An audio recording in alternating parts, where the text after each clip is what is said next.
Sir. বিসমিল্লাহির রহমানির রহিম। আজকে আমাদের উপস্থাপন পর্ব হচ্ছে পিআরবি, একেবারে প্রথম থেকে শুরু হচ্ছে। সবাই একটু মনোযোগ দিন। এই ক্লাসগুলো আমরা ইতিপূর্বে করছি। প্রথম থেকে যেহেতু শুরু হচ্ছে, প্রথম থেকে এমসিকিউ সহ একেবারে যেগুলো দরকার একেবারে নয় এগুলো আমরা আলোচনা করে যাব। কিছু কিছু অমিট করে যাবো, এগুলো একটু মনোযোগ দিবেন। পিডিএফ থাকবে এবং এই ক্লাসগুলো পিআরবি যেখানে লেখা আছে পিআরবির আলোচনা, ওখানে আপনাদের সেই কোর্সে পাবেন। প্রথম দিকে আমি নিউ ভিডিও দিয়ে রাখবো প্রথম দিক থেকে, তাহলে আপনারা দেখে নেবেন একটু। অন্যান্য ভিডিও না দেখে, যেহেতু হাতে আর 3টা মাস আছে, একটু আপনারা একটু আইন কেন্দ্রিক থাকেন।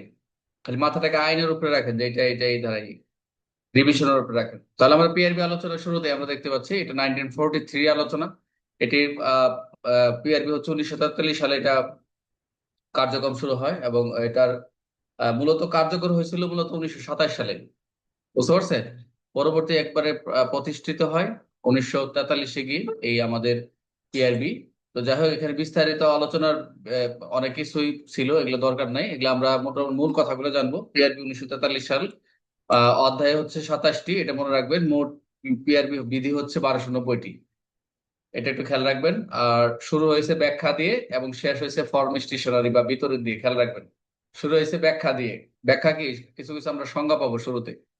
তো আমরা না বললেই নয়, যেটা হচ্ছে আমাদের এটা পুলিশ প্রবিধান আমরা জানি। পিআরবি নামে পুলিশ মহলে আমরা সবাই এটা পরিচিত।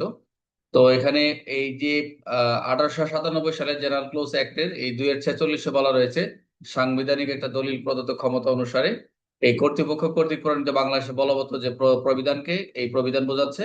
এবং এখানে এই রেগুলেশনটা কোথায় বলা রয়েছে, স্পষ্ট বলা রয়েছে। এই যে দেখা গেছে যে 1897 ক্লোজ অ্যাক্ট 2-এর 46-এ যে এগুলো কোনো পরীক্ষা আসবে না। আপনাদের জাস্ট একটু একটু বলে যাচ্ছি। এই যে কথা হচ্ছে বা পুলিশ প্রবিধান 1927 সালে প্রকাশিত হয়, কিন্তু উহার পরবর্তীতে 46-এ বর্তমান বলবৎ হয়। এটি বর্তমান গভর্নমেন্ট অফ, এটা মূলত ছিল আসলে ইন্ডিয়া। 1943 ভারত, আমরা তো 47-এর পর তো বিভক্ত হয়েছে। এরপর না আমরা আস্তে আস্তে আমাদের পর্যায়ে আমরা স্বাধীনতার পাইছি, স্বাদ পাইছি। 1935-এ এটা 241 অনুসারে প্রণীত হয়। 1861 সালে পুলিশ আইনের 2, 3, 7, 12 অনুযায়ী এই প্রবিধান গঠিত হয়। এগুলো এত বিস্তারিত জানা দরকার নেই, আমরা যেখানে চলে যাব এগুলো আমরা আলোচনা ছিল মোটামুটি। এখানে প্রথম দিকে আপনারা একটা সূচি পাবেন মোটামুটি।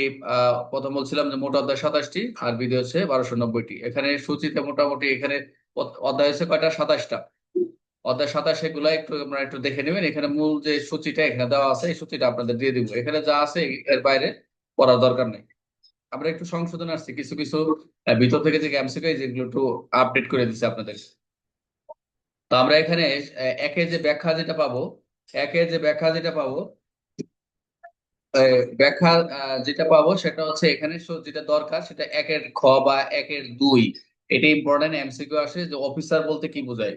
অফিসার বলতে যে কোনো কর্মচারীকে বোঝায়। আপনাদের পিআরবি তে একটা প্রশ্ন করছি যে পুলিশ রেগুলেশন অফিসার বলতে কি, একটু ব্যাখ্যা দিয়েছিলাম, একটা প্রশ্ন আছে, ওটা করবেন আপনারা। আর হচ্ছে এখানে একটা যে আপনি এমসিকিউ বা নিরস্ত্র পুলিশ শব্দের অর্থ হচ্ছে উপ পুলিশ অফিসার, মানে আমরা যারা নিরস্ত্র। এই ফ্রন্টিয়ার রাইফেলস বা স্পেশাল আর্ম ফোর্স, যেখানে স্পেশাল আর্ম ফোর্স সংযুক্ত নেই, সেটা হচ্ছে নিরস্ত্র পুলিশ শব্দের অর্থ। শুধু এখানে আপনারা ভেরি ভেরি ইম্পর্টেন্ট হচ্ছে 1-এর 2, যেহেতু আমাদের পরীক্ষা চলে আসছে আমরা অতিরিক্ত কোনো কিছু পড়বো না। আর এখানে state commander, court officer, office inspector, arm inspector, এগুলা আদৌ পরীক্ষাটা সবাই এমসিকিউ করে রাখছে।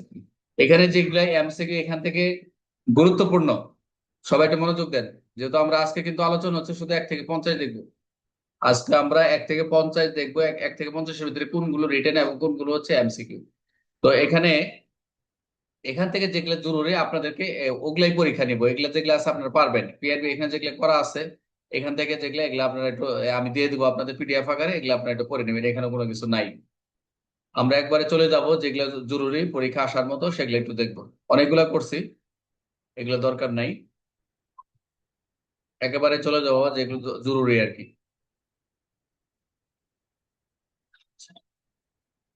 সবাই একটু মনোযোগ দেন। কেউ ক্লাস থেকে যাবেন না, নেটের সমস্যা থাকলে জানাবেন।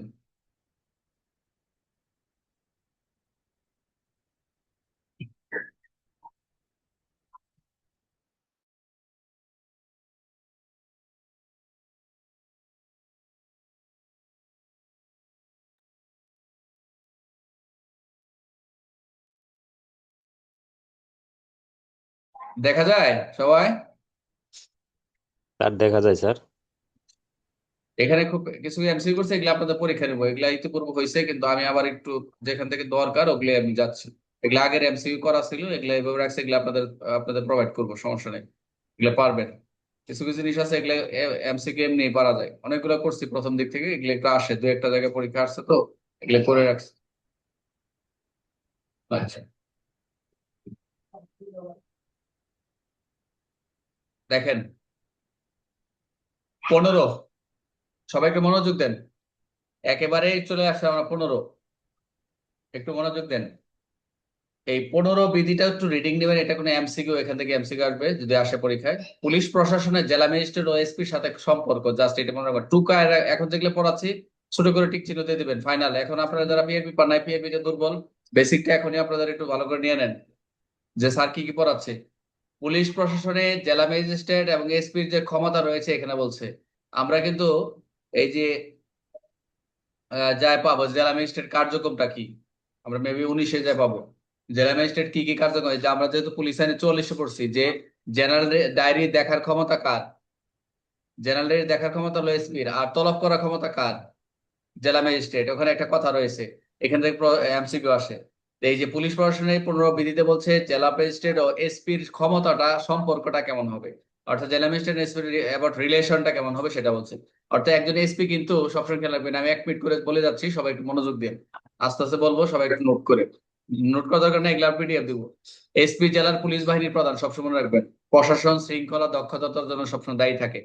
আর জেলা ম্যাজিস্ট্রেট কি করে, তার আভ্যন্তরীণ যে শৃঙ্খলায় হস্তক্ষেপ, এই পুলিশের কোনো কাজে হস্তক্ষেপ করতে পারবে না, তবে এসপি কে অবগত করতে পারবে। খেয়াল রাখবেন, জেলা ম্যাজিস্ট্রেটের সাথে যে রিলেশনটা, একজন এসপি কিন্তু জেলার পুলিশ বাহিনীর প্রধান, আপনারা জানেন, প্রশাসন শৃঙ্খলা দক্ষতার জন্য তিনি দায়ী থাকেন। তবে জেলা ম্যাজিস্ট্রেট যে এই আভ্যন্তরীণ শৃঙ্খলা হস্তক্ষেপ করার সুযোগ নেই পুলিশের, তবে কোনো কিছু হলে এসপি কে জানাবে। ম্যাজিস্ট্রেট ও পুলিশ কর্মকর্তার আচরণ, ম্যাজিস্ট্রেট যদি পুলিশের কোনো আচরণ যদি তলব, তারপর হচ্ছে তদন্ত, রেফার, গুরুতর ক্ষেত্রে এসপি কাগজপত্র দাখিল করতে পারবে, যে গুরুতর কোনো একটা ম্যাজিস্ট্রেটের সাথে কোনো বেয়াদবি বা কোনো ধরনের যদি ক্রুয়ালিটি মিসবিহেভ হয়, তাহলে ম্যাজিস্ট্রেটের আদেশকে এসপি কে দিতে হয়, ম্যাজিস্ট্রেটের আদেশে এসপি কে দিতে হবে, এসপি তা পালন করবেন। আভ্যন্তরীণ বিভাগীয় বিষয় একমাত্র এটা এটা এমসিকিউ, যে ম্যাজিস্ট্রেটের আদেশে এসপি কে দিতে হবে, তবে এসপি পালন করবে সামনে, কিন্তু আভ্যন্তরীণ কোনো বিষয় সে করতে পারবে না, যে যেমন বিভাগীয় বিষয় ব্যতীত। মতভেদ হলে এসপি কে আদেশ মানবে, যদি মতভেদ, এসপির আদেশ মানবে। বিষয় কমিশনার ডিআইজি যা এই বিষয়টি জানাবে, প্রয়োজনে সরকার সিদ্ধান্ত নেবে। খেয়াল রাখবেন যে বিষয় যদি উপর দিকে যাওয়া লাগে, যাওয়া হবে, ডিআইজি আছে, প্রয়োজন সরকারের কাছে যাবে। ম্যাজিস্ট্রেট এসপির কর্তৃত্ব দুর্বল এমন কোনো কাজ করবে না, অবশ্যই তার সাথে পরামর্শ করে কাজ করবে। এসপির ম্যাজিস্ট্রেট অনুমোদন ছাড়া সাধারণ সার্কুলার আদেশ দিতে পারবে না। প্রথম এমসিকিউ, জেলার জেলার পুলিশ প্রধান কে, জেলার পুলিশ বাহিনীর প্রধান কে, পুলিশ সুপার। এগুলা যেগুলা আছে একেবারেই এমসিকিউ, এগুলা 15টা একটু রিডিং করে নেবেন, এগুলা পারবেন। এখানে আমি 10টা না 5টা করে প্রত্যেকটা 10টা করে এমসিকিউ তৈরি করছি, এগুলা আমি এখান থেকে পরীক্ষা নিব। আজকে যে ক্লাসটা হচ্ছে, এই ক্লাসের উপরে কালকে আপনারা 50টা এমসিকিউ পরীক্ষা দেবেন, সাথে সাথে শেষ হয়ে যাবে। এই জন্য আমরা ইনশাল্লাহ আগামী মাসের শুরু হয়েছে, এই মাসে আমরা মোটামুটি 6-7টা মাইনর শেষ করব, সাথে আমাদের পিআরবিটা চলবে, সাথে পিআরবি চলবে। আর আমরা মোটামুটি পিআরবি চালাবো, আমরা আগামী মাস পর্যন্ত চেষ্টা করবো, 15 তারিখ পর্যন্ত বা 1 মাস চালাবো। তাহলে আপনারা মোটামুটি পুলিশের মেইন যে ফোকাসিং যে কার্যক্রম গুলো আছে, আপনারা যে যে দুর্বল গুলো এখান থেকে শিখতে পারবেন ইনশাল্লাহ। সুপারিনটেন্ডেন্ট 16 এবং এসপি এবং জেলা ম্যাজিস্ট্রেট ঘনিষ্ঠ যোগাযোগ, আগেরটা দেখলাম কি 15 হচ্ছে তার সম্পর্কটা কি কি থাকবে, এবং কে কি কার দায় কতটুকু কি ধরনের আমরা তারা দায়িত্ব থাকবে, ক্ষমতার কথা। তবে এখানে একটা ঘনিষ্ঠ কমিউনিকেশনের কথা বলছে, এসপি সবসময় জেলা ম্যাজিস্ট্রেটের সাথে ব্যক্তিগত পার্সোনালি যোগাযোগ করবেন এবং গুরুত্বপূর্ণ বিষয়ে পরামর্শ করবেন। জেলার যে ফৌজদারি প্রশাসন রয়েছে, ম্যাজিস্ট্রেট সর্বোচ্চ সহায়তা করবেন, সম্ভব হলে তার ইচ্ছাধীন অনুসরণ করবেন, এবং মতভেদ হলে ম্যাজিস্ট্রেট লিখিত আদেশ দিবেন, এবং প্রয়োজনীয় বিষয়টি ডিআইজির কাছেও রেফার করা যাবে বিষয়গুলো এরকম। তবে এসপি খেয়াল রাখবেন, এসপি জেলার শান্তি শৃঙ্খলা সম্পর্কিত সকল গুরুত্বপূর্ণ তথ্য ম্যাজিস্ট্রেটকে জানাবে, এটা খেয়াল রাখবেন। তবে ট্যুরে যদি থাকে, যদি থানার অফিসার ইনচার্জ কি করে ম্যাজিস্ট্রেট গুরুত্বপূর্ণ তথ্য পাঠাবে, এবং যা এসপির মাধ্যমে পৌঁছাতে দেরি হতে পারে, এরকম কোনো কিছু হলে অফিসার ইনচার্জের মাধ্যমে সেটা পাঠাবে। তবে এসপি যদি কখনো স্টেশন ত্যাগ করলে ম্যাজিস্ট্রেটকে জানাবে যে আমি 2 দিন ধরে আমরা থাকবো না, আমি থাকবো না, এবং সম্ভাব্য অবস্থান উল্লেখ করবেন। ম্যাজিস্ট্রেটের কারণ দেখে এসপির সদর দপ্তর থাকা নির্দেশ দিতে পারবেন। এক কথায় 16 হচ্ছে, 16 বিধি হচ্ছে সুপারিনটেন্ডেন্ট জেলা ম্যাজিস্ট্রেট কোনো যোগাযোগ, এগুলো কিন্তু বিধি কেউ পড়বে না। আপনাদের এই না পড়ার কারণে ফৌজদারি কার্যবিধির যে প্রথম দিকে একটু চ্যাপ্টার গুলা সমস্যা হয়, তারপর হচ্ছে আরো কিছু কিছু বিষয়, এগুলো বেসিকটা দুর্বল হলে এগুলো আপনারা এড়িয়ে যান। এরপর আমরা এখানে এমসিকিউ আছে যে জেলার ফৌজদারি প্রশাসনে এসপি কাকে সর্বোচ্চ সহায়তা করবেন, কাকে করবে? অবশ্যই জেলা ম্যাজিস্ট্রেট। আর এসপি কার সঙ্গে সর্বদা ব্যক্তিগত যোগাযোগ রাখবেন, কার সাথে? জেলা ম্যাজিস্ট্রেট। একেবারে সহজ, খালি রিডিং করে নেবেন, কোনো সমস্যা নেই, একবার পড়লে হয়ে যাবে। আচ্ছা, এটা সম্ভবত 19, মেবি 19 হবে এখানে। পিআরবি একটু জেলা ম্যাজিস্ট্রেট তদারকি, রাইট, এটা হচ্ছে 19। Very very important. পিআরবি হচ্ছে 19, এটা হচ্ছে 19টা কি? জেলা ম্যাজিস্ট্রেট তদারকি করবে। জেলা ম্যাজিস্ট্রেট কি কি বিষয়ে তদারকি করবে, মনোযোগ দেন।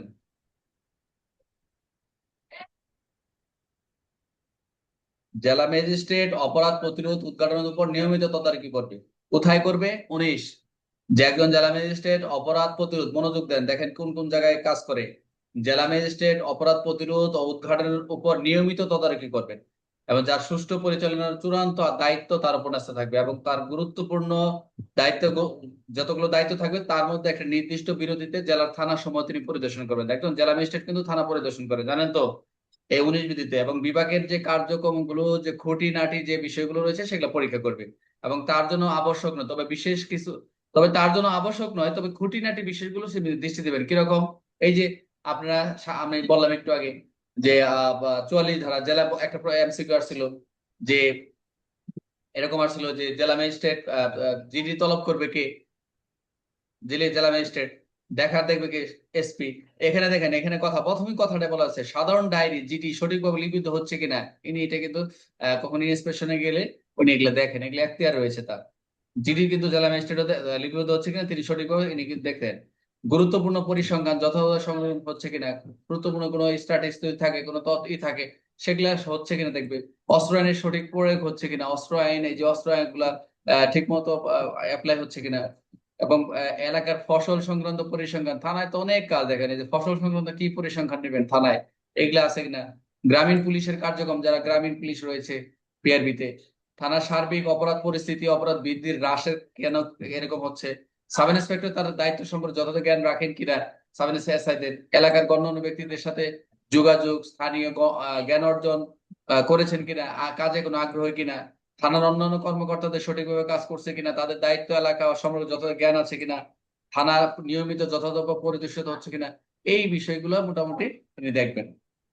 দেখছেন, একজন জেলা ম্যাজিস্ট্রেটের কিন্তু থানার সাথে, যেহেতু আপনারা থানায় যাবেন পরবর্তী প্রমোশন নিয়ে, এই জন্য এই বিষয়গুলো জানতে হবে ভাই। তাহলে 19 দেখলাম জেলা ম্যাজিস্ট্রেটের যে নিয়মিত তদারকি করবেন, থানার যে কার্যক্রমগুলো দেখবেন। তাহলে একটা দেখি, অপরাধ প্রতিরোধ চূড়ান্ত দায়িত্ব কার? অপরাধ প্রতিরোধ উদ্ঘাটনের চূড়ান্ত দায়িত্ব কার? জেলা ম্যাজিস্ট্রেটের। এবং জেলা ম্যাজিস্ট্রেট একটি গুরুত্বপূর্ণ দায়িত্ব কি? থানা পরিচালনা, নিয়মিত থানা পরিদর্শন, অস্ত্র বিতরণ করা যায়। অবশ্যই নিয়মিত থানা পরিদর্শন, নিয়ম বলা রয়েছে, পরিদর্শন করবেন। দেখেন 30, আমরা চলে আসলাম 30-এ। পুলিশ কর্মকর্তা, আই রিপিট, পুলিশ কর্মকর্তা সকল আদালত, পুলিশ কর্মকর্তাগণ বলছে সকল আদালত ও ম্যাজিস্ট্রেটের প্রতি কি করবে? যথাযথ সম্মান প্রদর্শন করবেন। বুঝতে পারছেন? 30 বিধিতে বলছে পুলিশ কর্মকর্তারা আদালত এবং ম্যাজিস্ট্রেটের প্রতি যথাযথ সম্মান প্রদর্শন করবে। এটা যেহেতু বিধিতে বলা রয়েছে, আপনাকে বাধ্য। তাহলে পুলিশ কর্মকর্তাগণ সকল আদালত ম্যাজিস্ট্রেটের প্রতি যথাযথ সম্মান প্রদর্শন করবেন। তারা প্রকাশ্যে তাদের সম্পর্কে কোনো বিরূপ মন্তব্য করতে পারবেন না। বিভাগীয় প্রতিবেদন বা কোনো প্রকাশযোগ্য নথিতে তাদের কার্যকলাপ অবমাননাকর কোনো সমালোচনা অন্তর্ভুক্ত করবেন না। কোনোভাবেই তারা কোনো যে রিপোর্ট বা কোনো কিছুতে তাদের সমালোচনা করা যাবে না। তবে পুলিশ সুপার যদি মনে করেন বিচার ব্যাহত হয়েছে, পুলিশ সুপার যদি মনে করে, এসপি যদি মনে করে কোনো একটা কাজ যে এটা ম্যাজিস্ট্রেট ভালো করে করে নাই, বা এটা আমাদের বিরুদ্ধে গেছে, বা এটা ন্যায় বিচার করে নাই, তাহলে সে অন্যায্য, পুলিশ কোনো অন্যায্য শিকার হয়েছেন, ন্যায় পান নাই, তাহলে তিনি আদালত অফিসারের মাধ্যমে ফৌজদারি কার্যবিধি 435, ওই যে মিথ্যা মামলার ক্ষেত্রে বিষয়গুলো রয়েছে না, আনুষ্ঠানিক আবেদন করে তিনি সংযত এবং সম্মান ভাষায় একটা অনাস্ট্রিক নোট প্রতিদিন দিয়ে জেলা ম্যাজিস্ট্রেটের নজর আনতে পারবেন। যদি এরকম মনে হয় তাহলে ফৌজদারি কার্যবিধির অধীনে এই যে বিষয়গুলো রয়েছে, যে একটা সম্মানজনক ভাষায় একটা নোট প্রতিবেদন করে জেলা ম্যাজিস্ট্রেটের গোচর আনতে পারবেন। তো প্রথম কথা হচ্ছে 30-এর মূল বিষয় হচ্ছে পুলিশ কর্মকর্তা সকল আদালত ও ম্যাজিস্ট্রেট কি করবে? সম্মান দেবে, এটা মাথায় রাখবেন। ঠিক আছে? 30 এখানে যে এমসিকিউ আছে পারবেন, তবে যেগুলো আছে এগুলো পারবেন, অসুবিধা নেই। 31 এবার হচ্ছে পিআরবি 31, এবার ছিল আমাদের সকল আদালত ও ম্যাজিস্ট্রেটের সম্মান। এবার হচ্ছে 31 হচ্ছে পাবলিক প্রসিকিউটর প্লিডারের সাথে সম্পর্ক, উকিল, এই যে সরকার পিপির সাথে যে প্লিডারের গভর্নমেন্ট প্লিডারের সাথে একটা কি আমাদের কি থাকবে সম্পর্ক, পিপির সাথে একটা সম্পর্ক থাকবে ভালো, এখানেও বলছে ভালো আচরণ করতে হবে। তবে এখানে একটা বিষয় মনে রাখবেন যে গুরুত্বপূর্ণ জটিল আইনি বিষয়ে এসপি পাবলিক প্রসিকিউটরের সাথে একটা খুবই গুড রিলেশন রাখবে, গুড কমিউনিকেশন থাকবে, এবং সার্কেল এবং সার্কেলও সেই একই পরামর্শ পাবেন। তবে একটা জিনিস মাথায় রাখতে হবে যে পাবলিক প্রসিকিউটর কি কোনো পরামর্শের জন্য ফি প্রদান করা হবে না, এই জিনিসটা মাথায় রাখবেন। তাহলে 31 হচ্ছে পাবলিক প্রসিকিউটরের সাথে কি সম্পর্ক, এটা আসে যে ফি ফি দেওয়া লাগে, এই পরামর্শের জন্য ফি প্রদান করা হবে না, এটা এমসিকিউ আসে। 32 রিটেন শুরু, এতক্ষণ এমসিকিউ বললাম, এখন 32 হচ্ছে লিখিত শুরু। আই রিপিট, 32 ধারাটা হচ্ছে লিখিত। পঞ্চায়েত ইউনিয়ন বোর্ডের সাথে সহযোগিতা, থানা এলাকায় যত কার্যক্রম করবেন অবশ্যই পঞ্চায়েত ইউনিয়ন বোর্ডের সহযোগিতা আপনার দরকার। থানা এলাকায় কোনো কার্যক্রম পরিচালনা করতে গেলে, কোনো অপরাধ বা আইন শৃঙ্খলা যায় কিছু কোনো অপরাধ আসামিকে ডিটেকশন করার জন্য অবশ্যই এই 32 ধারাটা ইউজ করবেন, যে 32 ধারাতে পঞ্চায়েত ইউনিয়ন বোর্ডের সহযোগিতা প্রয়োজন। কি বলা রয়েছে? বলা রয়েছে গ্রামীণ পুলিশ ব্যবস্থা সফলতার জন্য পঞ্চায়েত ও ইউনিয়ন বোর্ডের সহযোগিতা অবশ্যই অপরিহার্য। থানা পুলিশ এবং পুলিশের সাথে যদি সৌজন্যমূলক আচরণ করবে তাদের সহযোগিতা চাবো আমরা। এবং থানার অফিসাররা যারা থাকবেন স্থানীয় পঞ্চায়েতদের সাথে পরিচিত হবেন এবং অপরাধ দমন প্রতিরোধে সহায়তা নেবেন। ঊর্ধ্বতন কর্মকর্তার সহযোগিতা সভা আয়োজন করবে এবং উন্নয়ন করবে। এবং যখন সিনিয়র অফিসাররা যায় বিভিন্ন সময় বিট পুলিশিং, কমিটি পুলিশিং, উঠান বৈঠক, এদের সময় তাদের সাথে কি করবে, এদের সহযোগিতা চাবে এবং তাদের সম্পর্কে একটা ডেভেলপমেন্ট করবেন। 32 33 ভেরি ভেরি ইম্পর্টেন্ট, জনসাধারণের প্রতি আচরণ, এটা লিখিত প্রশ্ন। জনসাধারণের প্রতি আচরণ, পুলিশ কি করবে, অবশ্যই জনসমর্থন এবং আস্থা অর্জন করবে, আমরা এটা পড়ছি মোটামুটি আগেও পড়ছি এটা। সকলের প্রতি কি থাকবে, ধৈর্য, ভদ্রতা, সৌজন্য বজায় রাখতে হবে, এটা আমরা জানি। রূঢ়তা, কঠোরতা, নির্যাতন সম্পূর্ণ নিষেধ বলা রয়েছে এখানে। তাদের সাথে ভালো আচরণ, ভদ্র সৌজন্য বজায় রাখতে হবে। এবং ঊর্ধ্বতন কর্তৃপক্ষ কর্মকর্তা যদি বা কোনো কারণে আমরা যদি রুক্ষতা, কঠোরতা বা কোনো নির্যাতন আমরা করি, তাহলে আমাদের বিরুদ্ধে কি নিবে, যদি কারো এরকম করি তাহলে আমাদের বিরুদ্ধে ব্যবস্থা নিতে পারবে।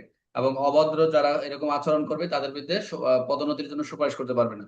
এবং উচ্চ পদস্থ যারা থাকবে জনগণের জন্য এবং তাদের যারা এই জনগণের জন্য যারা তাদের যাতে কোনো মতামত নিতে পারে, এবং প্রশিক্ষণে যারা থাকবে নবীন তাদের সাথে যাতে ভদ্রতা এবং শিষ্টাচার শেখানো বাধ্যতামূলক। তারা বিভিন্ন সময় হেডকোয়ার্টার বা বিভিন্ন জায়গায় তারা প্রবেশন যখন তাদের সাথেও এই ধরনের তারা তারা ট্রেনিং দেখবে যে তাদের সাথে কিরকম আচরণ গুলা শেখানো হয় এবং তারাও দেখে। তো যাই হোক, এই 33 ধারাটা ভেরি ভেরি ইম্পর্টেন্ট। এই দুইটা 32 33 রিটার্নের প্রশ্ন দাগায় নিবেন সবাই। 34 হচ্ছে রিটার্নের প্রশ্ন, এটা এমসিকিউ আসে, প্রায় আসে। এটা দেখবেন যত অনেকবার আসছে এটা এই প্রশ্ন। অবসরপ্রাপ্ত পুলিশ কর্মীর সাথে সম্পর্ক কি?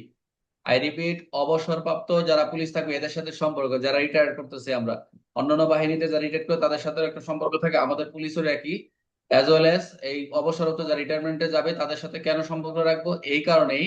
কারণ হচ্ছে সকল কর্মকর্তা যারা পুলিশ কর্মরত, আমরা যারা এখন কর্মরত রয়েছি, নিজ নিজ থানা এলাকায় যারা অবসরপ্রাপ্ত রয়েছেন বা যাবেন, তাদের সাথে অবশ্যই যোগাযোগ রাখবেন। কাদের সাথে কি ধরনের যোগাযোগ রাখবেন, তাদের সাথে বন্ধুত্বপূর্ণ সম্পর্ক বজায় রাখবেন। কারণ হচ্ছে যারা বিশেষ করে সার্কেলে যারা থাকেন আর থানা অফিসার ইনচার্জ থাকেন, তাদের যে যারা পুরাতন, যারা অলরেডি রিটায়ারমেন্টে চলে গেছেন, তাদের যে অভিজ্ঞতা, তাদের কাজে লাগানোর সহযোগিতা নেবেন, কারণ তারা তারা সিনিয়র মানুষ, তাদের কাছে অনেক অভিজ্ঞতা নিলে আমরা পরবর্তী কাজগুলো আমরা সহজ হবে।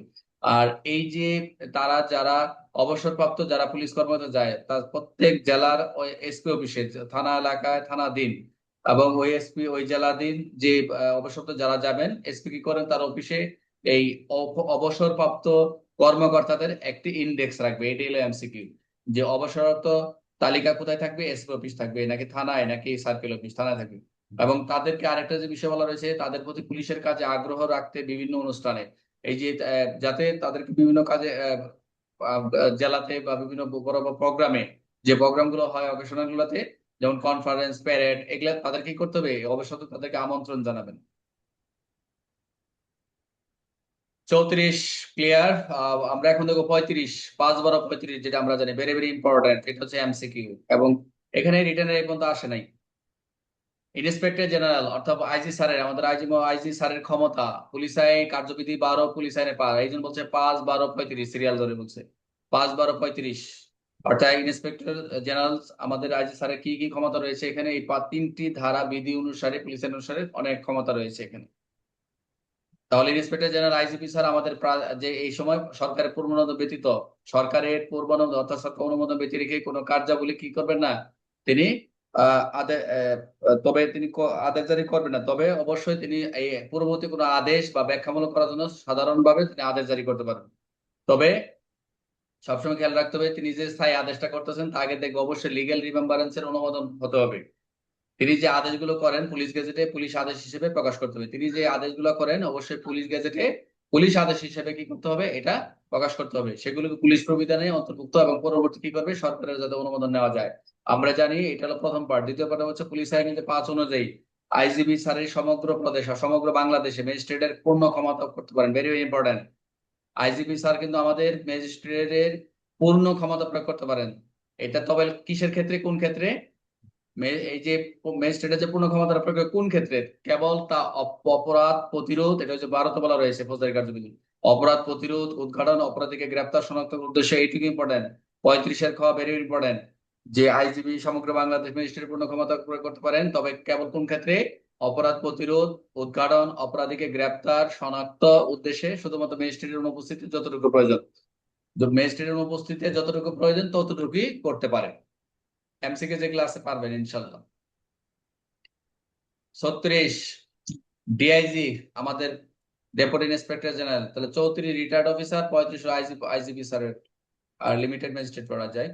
36 পিআরবি 36 ডিআইজি স্যারের আমাদের দায়িত্ব ক্ষমতা। আমাদের ডিআইজি স্যারের একটা রেঞ্জে যে ডিআইজি থাকবেন, এই 36 এ বলছে তার ক্ষমতাগুলো কি কি। তার মানে হচ্ছে ডিআইজি থাকলে আমাদের ডিআইজির পর থেকে অ্যাডিশনাল ডিআইজি, এসপি, এদের উপরে এদের নজরদারিতে রাখবে, এসপি দের নজরদারি রাখবে। একটা ডিআইজি তো শুধু একটা জেলার ডিআইজি না, এরকম 4-5টা এই জেলার যারা সব থাকে একজন ডিআইজি থাকে। রেঞ্জের ডেপুটি ইন্সপেক্টর জেনারেল ডিআইজি তার অধীনস্থ পুলিশ বাহিনীতে সর্বোচ্চ শৃঙ্খলা দক্ষতা বজায় রাখার দায়ী থাকবেন একজন ডিআইজি। তিনি ঘন ঘন পরিদর্শন করেন বলা রয়েছে এবং পুলিশ সুপারদের সঙ্গে ঘনিষ্ঠ যোগাযোগের মাধ্যমে দায়িত্ব পালন করেন। তার কাজ হচ্ছে এসপিদের সাথে। তিনি অধীনস্থ পুলিশ সুপারদের সহায়তা তদারকি করবেন এবং অবহেলা হলে, বিশৃঙ্খল হলে, কোনো আদেশ দিলে তার বিচ্যুতি দেখলে সঠিকভাবে পদ্ধতি নির্দেশ করবেন। তবে পুলিশ সুপার অনুরোধ করলে মতভেদে কি হতে পারে, আইজিপির নিকট উপস্থাপন করতে পারে, যেটা উনি এসপি স্যার যদি কোনো রিপোর্ট দেয় বা ওসির কাছে, ওসি যদি দেয় তাহলে এটা ফরওয়ার্ড করে আইজি নিকট উপস্থাপন করতে পারবে। তিনি দূর ধরার পরিবর্তে উৎসাহ, শিক্ষা, পরামর্শদের নীতি অনুসরণ, বেড়ে বেড়ে এই কথাটা, এই কথাটা আজকে জেনে নেন যারা পিআরবি পড়তেছেন, যে কোনো সিনিয়র স্যারদের পানিশমেন্ট দেওয়ার উদ্দেশ্য নয় আমাদেরকে, কিন্তু কথা হচ্ছে তিনি দূর ধরার পরিবর্তে বলছে যে আমাদের অধীনস্থ যারা থাকবে তিনি দূর ধরার পরে উৎসাহ, শিক্ষা, পরামর্শ দেওয়ার নীতি অনুসরণ করবেন। পুলিশ সুপারদের স্বাভাবিকভাবে দায়িত্ব অযথা হস্তক্ষেপ করবেন না, এই ডিআইজি এসপি দের কথা বলছে। এবং তিনি নিশ্চিত করবেন যে রেঞ্জের জেলাগুলোতে অপরাধ প্রতিরোধ উদ্ঘাটনের প্রয়োজনীয় ব্যবস্থা গ্রহণ করা হয়েছে এবং গুরুত্বপূর্ণ বলে এসআর মামলাগুলো যথাযথ তদারকি হচ্ছে। এরকম বিভিন্ন জেলার মধ্যে সৌহার্দ্যপূর্ণ কি সহযোগিতা বজায় আছে, এটা মনে করবেন। এবং আমরা যে পিআরবি 685 পড়বো, কোন জেলায় পুলিশ বাহিনী বৃদ্ধি বা হ্রাস করতে পারবেন, মোট জনবল না বাড়িয়ে দায়িত্ব ভিত্তিক জনবন্টনের সাময়িক পরিবর্তন করবেন, কে করবেন? ডিআইজি স্যার করতে পারবেন।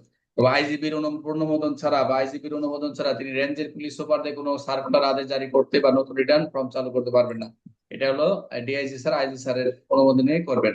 তাহলে 36 হচ্ছে ডিআইজি বা রেঞ্জ ডেপুটি ইন্সপেক্টর জেনারেল রেঞ্জের ক্ষমতা 36।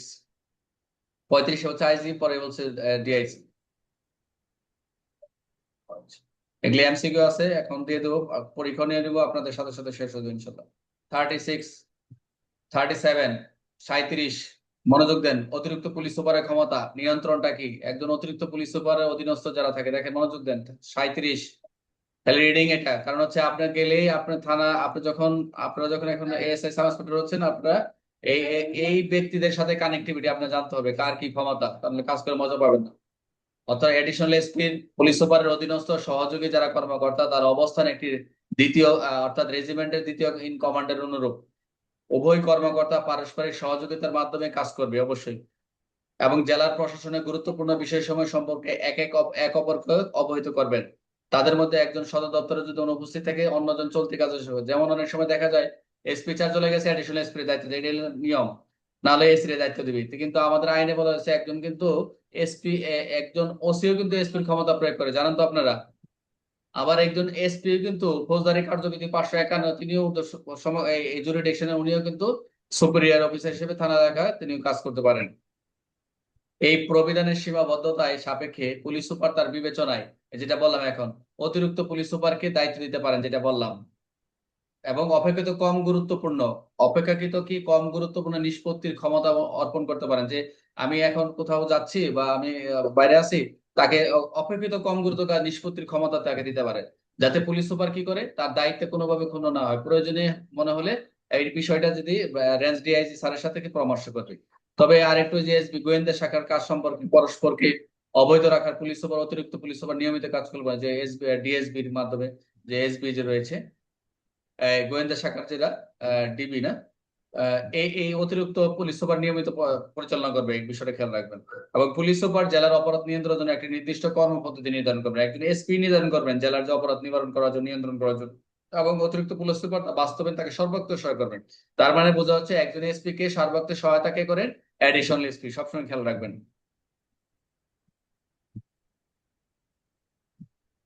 এরপর আসেন 38। এবার হচ্ছে পুলিশ সুপারের সাধারণ নিয়ন্ত্রণটা কি। একজন এসপি স্যারের আমাদের কি কি নিয়ন্ত্রণ রয়েছে, এই বিষয়গুলো আপনাদের জানতে হবে। প্রত্যেক পুলিশ সুপারের লক্ষ্য হওয়া উচিত, এসপি স্যারের লক্ষ্য হওয়া উচিত যে তার অধীনস্থরা কি করবে, অধীনস্থ যারা রয়েছে একদম এসপি থেকে ডাউন যে পর্যন্ত যাওয়া যাবে গণস্কুলের মধ্যে, অধীনস্থরা একদিকে যেন সৎ ও ভালো কাজের স্বীকৃতি পাওয়ার অধিকার রাখে, ন্যায্যভাবে বক্তব্য উপস্থানের সুযোগ লাভের এবং সকল সমস্যা এবং বিশ্বস্ত সহায়তার ব্যাপারে তারা কি আস্থা রাখে, এবং অন্যদিকে তারা যেন উপলব্ধি করে যেমন সৎ নিষ্ঠাবান কাজের মাধ্যমে সুদৃষ্ট পদোন্নতি অর্জন করা সম্ভব। আপনি যদি ভালো কাজ করেন অবশ্যই ভালো ফল পাবেন। তিনি কি করবেন, এসপি তিনি সর্বদা তার কর্মকর্তাদের সঙ্গে ঘনিষ্ঠভাবে যোগাযোগ বজায় রাখবেন। তিনি তাদের সহজলভ্য ভাবে থাকবেন। যারা দাপ্তরিক কাজে দপ্তর আসেন তাদের নিজ দায়িত্বে তিনি এলাকার সরাসরি প্রতিবেদন দিতে এবং ব্যক্তিগতভাবে সমস্যা আলোচনা করতে উৎসাহিত করবেন। যেমন বিভিন্ন থানা জেলাগুলোতে এবং বিভিন্ন পুলিশ কি বলে থাকে মাসিক কনফারেন্স, অনেক প্যারেড হয়, এগুলো তো থাকেনি। সদর দপ্তরের অবস্থান গেলে তিনি নিয়মিত সময় উপস্থিত থাকবেন এবং সেখানে সরকারি কাজ সম্পন্ন করবেন। ক্ষুদ্র অপরাধের অনুসন্ধান সম্ভব হলে লিখিত ব্যাখ্যা গ্রহণ না করেও তিনি সুস্পষ্ট নির্দেশনা দিবেন। এটা এসপি রেটেনের সাধারণ নিয়ন্ত্রণ, অধীনস্থদের কথা বলছে। এখন আর একটু দেখেন 40, অ্যাডিশনাল সুপারিনটেন্ডেন্টের উপর ক্ষমতা। এই যে একজন, আগে আমরা কিন্তু দেখলাম 37-এ, এখানে বলতে যে অ্যাডিশনাল সুপারিনটেন্ডেন্টের উপর কি কি ক্ষমতা দেওয়া যায়, মনোযোগ দেন। এডিশনাল এসপি স্যারের উপর কি কি ক্ষমতা দেওয়া যায়, মনোযোগ দেন এটা। পুলিশ সুপার অতিরিক্ত পুলিশ সুপারকে নগদ হিসাব রক্ষণ, এই যে থানার যে নগদ হিসাব রক্ষণাবেক্ষণ, নগদ স্থিতি স্বাক্ষরের দায়িত্ব দিতে পারেন। তবে তাকে নিশ্চিত হতে হবে যে অতিরিক্ত পুলিশ সুপার যথাযথভাবে পরীক্ষা করে করেছেন। সবসময় খেয়াল রাখবেন যে এসপি স্যারের যে কাজটা তাকে যখন দিবে, তিনি এটা দিবেন, নিশ্চিত করবেন যে তিনি যথাযথভাবে সবকিছু পরীক্ষা করতেছেন। এবং জেলা ভ্রমণ পরিদর্শনের প্রধান দায়িত্ব পুলিশ সুপারের, তবে তিনি একটি অংশ অতিরিক্ত পুলিশ সুপারকে অর্পণ করতে পারেন। তার মানে এসপি স্যারের পদে এডিশনাল এসপি কেও দিতে পারেন।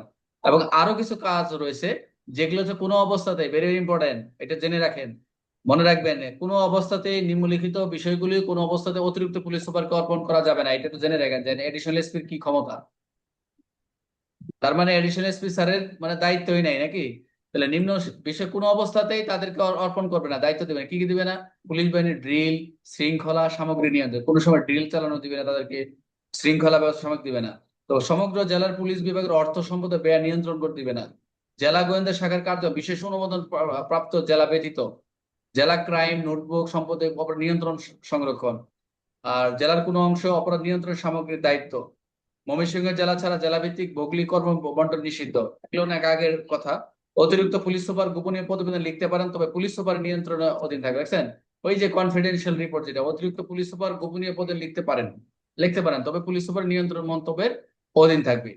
তো এই হলো মোটামুটি আমাদের 40। তার মানে হচ্ছে অ্যাডিশনাল এসপির উপর যে ক্ষমতার সীমাবদ্ধতা দেওয়া হয়েছে, অর্থাৎ অ্যাডিশনাল এসপির যে দায়িত্বটা, যে কতটুকু কনফাইন বা কতটুকু সীমাবদ্ধতা করে দিচ্ছে যে সে এই কাজ করতে পারবে, এর করতে পারবে না। 41, মনোযোগ দেন, সরাসরি বলছে যে পুলিশ সুপার মহোদয় বা পুলিশ আমাদের এসপি স্যার ব্যক্তিগতভাবে পরিচালনা করবে কি কি, যেসব বিষয় একেবারে সরাসরি আমাদের এসপি স্যাররা ব্যক্তিগতভাবে পরিচালনা করতে হবে। কিরকম, পুলিশ সুপার নিজে নিম্নলিখিত বিষয় পরিচালনা করবে। নিম্নলিখিত কি কি, ইন্সপেক্টরদের বিরুদ্ধে বিভাগীয় কার্যক্রম, দেখেন এসপি স্যার ইন্সপেক্টরদের বিরুদ্ধে বিভাগীয় কার্যক্রম করবেন। সহকারী উপপরিদর্শক এএসআই, যে আপনারা যারা তদূর্ধ্ব পদমর্যাদা এবং প্রদান বদলি পদোন্নতি তিনি এটা দিবেন। ঊর্ধ্বতন কর্তৃপক্ষের সঙ্গে পত্রাচার, অতিরিক্ত অর্থ মঞ্জুরি আবেদন, থানা সীমা পরিবর্তন, এগুলো প্রস্তাব করতে পারবে। এবং 1154 জেলার নোট বই যে আমরা পড়ছিলাম শেষ দিকে, এবং 993 অনুযায়ী প্রতি সপ্তাহ অন্তত একবার অর্ডারলি রূপ পরিচালনা করা, এই যেটা সাধারণ সকল গুরুত্বপূর্ণ বিষয়। আরেকটা বিষয় হচ্ছে যে উপপরিদর্শকের গুরুতর শাস্তি, অর্থাৎ সাব ইন্সপেক্টরদের শাস্তি সম্পর্কে আদেশ পুলিশ সুপার নিজেই প্রদান করবেন।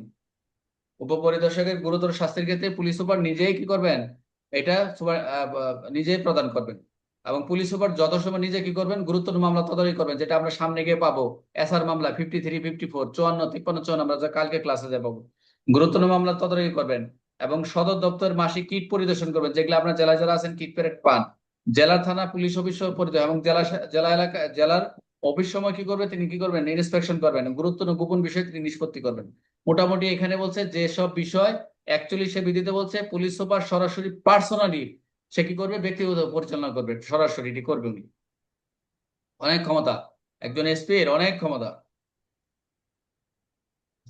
গুরুত্বপূর্ণ মামলা তদন্ত 42, একটু খালি হেডিং রিডিং দেন, এটা 42টা যে গুরুত্বপূর্ণ মামলা তিনি এসপি নিজে করবে, এক কথায় হচ্ছে এইটুকু মনে রাখবেন যে এসপি গুরুত্বপূর্ণ মামলার তদন্ত অংশ তিনি নিজে করবেন, জাস্ট এইটুকু মনে রাখলে চলবে, আর কিছু লাগার দরকার নেই। 42 এইটুকু মনে রাখেন। আচ্ছা, 43, এই যে দাঙ্গা বা রায়ট হয়, একটু রিডিং নেন, এটা এমসিকিউ। এই যে দাঙ্গা বা রায়ট দাঙ্গা রায়ট হওয়ার পর পরবর্তী যে বিচার ব্যবস্থাপনা, যে বিপরীত বিচারগুলো কেমন হবে, কার্যক্রম কেমন, এই কথাগুলো বলছে যে বলছে তদন্ত টিম একটা যে যাকে তদন্ত টিম শক্তিশালী করবে, দ্রুত চার্জশিট দাখিল করবে এবং প্রমাণ অনুযায়ী তারা সম্পূর্ণ চার্জশিট দাখিল করবে। এই মামলাকে প্রমাণ করার জন্য মামলাকে যা যা ডকুমেন্ট দরকার সেগুলো সংগ্রহ করবে এবং প্রয়োজনীয় প্রসিকিউশন স্টাফ বাড়াবেন, দ্রুত বিচার নিশ্চিত করবেন, অতিরিক্ত ম্যাজিস্ট্রেটের প্রয়োজনে সরকারকে জানাবে, জামিন বিরোধিতা করবেন পুনরায় আশঙ্কা থাকে, উচ্চ আদালতে আবেদন হলে দ্রুত আইনগত নিশ্চিত করবেন এবং দ্রুত এই যে এই পরবর্তী যে কার্যক্রমের জন্য যাই কিছু হোক না এসপি দায়ী থাকবে। এই জন্যই পুলিশ এবং ম্যাজিস্ট্রেটের সাথে সমন্বয় নিশ্চিত করাটা খুব বাধ্যতামূলক। এটা হচ্ছে এমসিকিউ আসবে, এখানে রিটার্নের কোনো কিছু নাই, তাহলে জাস্ট শুধু একবার রিডিং করে দেওয়ার কিছু না। কাছে চলে আসছি, এবার দেখেন জেলার সহকারী বা ডেপুটি সুপারিনটেন্ডেন্টের জেলার সহকারী বা ডেপুটি সুপারিনটেন্ডেন্টের দায়িত্ব। এবার দেখেন আমরা এটা আগে পড়ে আসছি, আমরা এডিশনাল এসপির কথা পড়ে আসছি, এটা দরকার নাই। 44 লেস এড়িয়ে গেছি, দরকার নাই, দরকার নেই। আচ্ছা, 45 দরকার নাই, যেটা দরকার নাই দরকার নাই, যেগুলো দরকার নাই দরকার নাই। এবার দেখেন 47, ভেরি ইম্পর্টেন্ট এমসিকিউ, যেখান থেকে এমসিকিউ আসে। আপনারা তো পিআরবি থেকেই সবসময় খেয়াল রাখবেন, পিআরবি থেকে মিনিমাম 15টা এমসিকিউ আসবে, 15 থেকে 16টা পিআরবি থেকে। পরিদর্শনের সংখ্যাটা কেমন হবে, যিনি ইন্সপেকশন করবে কারা কারা, অর্থাৎ আইজি, অর্থাৎ এএসপি থেকে একদম আইজি পর্যন্ত ইন্সপেকশন করবেন। এখন এদেরকে দায়িত্ব অনুযায়ী বিভিন্ন সময় ভাগ করা থাকে। পরিদর্শনের সংখ্যাটা কি ইন্সপেকশনের, বলছে মহাপুলিশ আইজিপি প্রতি বছরে একবার প্রতি জেলা পরিদর্শন করবে। রেড করার নির্দেশনা রয়েছে, থানা করতে হয়, এখনো মাসে 2বার করতে হয়, এগুলো দেখাইতে হয়। দেখেন মহাপরিদর্শক আইজি স্যার, এটা এমসি কিন্তু, আইজি স্যার প্রতি বছরে একবার প্রতিটি জেলা পরিদর্শন করবেন এবং গোয়েন্দা শাখার ডিআইজি প্রতি বছর শুরুতে তিনি কোনো একটা ডিআইবি অফিস পরিদর্শন করবেন, তা জানাবেন এবং অবশিষ্ট অফিস রেঞ্জ ডিআইজি পরিদর্শন করবেন, এগুলো খেয়াল রাখবেন। সিআইডি ডিআইজি সংঘবদ্ধ অপরাধের প্রকোপ বিবেচনা আইজিপির নির্দেশ অনুযায়ী জেলাগুলো অপরাধ কার্যক্রম পরিদর্শন করবেন এবং গোয়েন্দা শাখার দায়িত্বপ্রাপ্ত ডিআইজি এবং বিশেষ সুপারিনটেন্ডেন্ট প্রতি জেলায় বছরে অন্তত একবার গোয়েন্দা শাখার, এটা একটু রিডিং করেন, এখানে অনেকগুলো এমসিকিউ আছে। রিডিং করার পরে এখানে যেগুলো আছে এই এমসিকিউ পড়লে হয়ে যাবে, আর লাগবে না। এবং এসপি তার সদর সার্কেল অগ্রগতি পরিচালনা করবেন, এগুলো করেন। তিনি জেলার সব রেলওয়ে থানা একবার পরিদর্শন, একবার বলছে। মহকুমা কর্মকর্তা অনুযায়ী বার্ষিক পরিদর্শন করবেন, কোনগুলো বার্ষিক, কোনগুলো একবার, কোনগুলো ত্রৈমাসিক, এগুলো একটু খেয়াল রাখবেন। এবং সার্কেল ইন্সপেক্টর বছরে একবার তার সার্কেল প্রতিটি থানা ফাঁড়ি গার্ড পরিদর্শন করবেন। এখন তো থানা তো ডিএমপি তে দেখলাম মাসে 2বার করে করতো, কিন্তু পিআরবি তে বলছে সার্কেল ইন্সপেক্টর, সার্কেল সার্জন বছরে একবার তার সার্কেল প্রতিটি থানা, বছরে একবার না, এখন বছরে 2বার করে ফাঁড়ি গার্ড পূর্ণাঙ্গ পরিদর্শন করবেন। এবং কোর্ট ইন্সপেক্টর, সার্কেল ইন্সপেক্টর বছরে একবার আদালত কার্যালয় পরিদর্শন করবেন। এই যে কোর্ট ইন্সপেক্টর, সার্কেল, সশস্ত্র ইন্সপেক্টর পরিদর্শন 896 দ্বারা নিয়ন্ত্রিত ইন্সপেক্টর যারা আর কি, নির্ধারিত পরিদর্শনের পাশাপাশি অতিরিক্ত পরিদর্শন করা যেতে পারে। Very very important. 47টা পড়বেন হচ্ছে এমসিকিউর জন্য, এখানে দেয়া আছে আইজিপি কত বছর, আমরা দেখলাম 2 বছর। ডিআইবি অফিসে পরিদর্শন কে করবে, আমরা ডিআইজি। সংঘবদ্ধ অপরাধ বিবেচনা জেলা পরিদর্শন কে করেন, সিআইডি। গোয়েন্দা তথ্য সংগ্রহ বছরে অন্তত কতবার পরিদর্শন করবে, একবার। প্রতি থানা বছরে অন্তত একবার পূর্ণাঙ্গ পরিদর্শন করবেন কে, অবশ্যই এসপি, অনুমতি অতিরিক্ত এসপি করতে পারে, অনুমতি থাকে।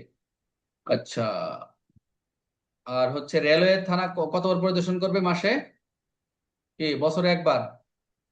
বার্ষিক পরিদর্শন কে করবেন, মহকুমা পুলিশ কর্মকর্তা, সার্কেল ইন্সপেক্টর বা সার্কেল পুলিশ সুপার কে করবেন পরিদর্শন, কে কোথায় করবেন?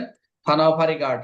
আদালত কার্যালয় কে পরিদর্শন করবেন? অবশ্যই court inspector, inspector, circle inspector, মনে রাখবেন এটা। এখন দেখেন 49 আমরা চলে আসছি, পিআরবি চলে আসছে, আরেকটা আছে 49 পরিদর্শনের সময়কালটা কেমন হবে আমরা একটু দেখে নিই। এগুলো হচ্ছে পড়াইতেছে, এগুলা সামনে অনেক ভাল লাগবে। যে পরিদর্শনের সময়কালটা কেমন হবে, টাইমটা বলছে, আমরা তো এগুলো পিআরবি করি না। একটি থানার যখন পূর্ণাঙ্গ পরিদর্শন করবেন কয়েক ঘন্টায়, যখন একটা কোনো একটা থানা যখন পরিদর্শন কয়েক ঘন্টা, খুব কম ক্ষেত্রেই একদিনে সম্পূর্ণ করা সম্ভব। মানে যদি কেউ ইন্সপেকশন করতে চায়, আসলে থানায় কিন্তু 86টি রেজিস্টার হয়েছে, সবগুলোকে দেখা সম্ভব। তো অল্প সময় যদি কম কম ক্ষেত্রে একদিনে করা সম্ভব যদি ইন্সপেকশন করে। তবে শীতকালে টাইম বলছে, শীতকাল ডিউরেশনটা দেখেন, শীতকালে প্রতিটি থানার সীমার মধ্যে 3 থেকে 4 দিন অবস্থান করে পরিদর্শন করা উচিত। দেখছেন শীতকালের কথা বলছে, এটা এমসিকিউ, যে শীতকালে প্রতিটি থানায় এগুলা প্রতিটি থানার সীমার মধ্যে সাধারণত 3 থেকে 4 দিন অবস্থান করে ওখানে থেকে পরিদর্শন করে। আর গ্রীষ্ম এবং বর্ষাকালে বলছে, যেহেতু অবস্থানও নেই সেখানে একাধিক সফর পরিদর্শন সম্পন্ন করা যেতে পারে।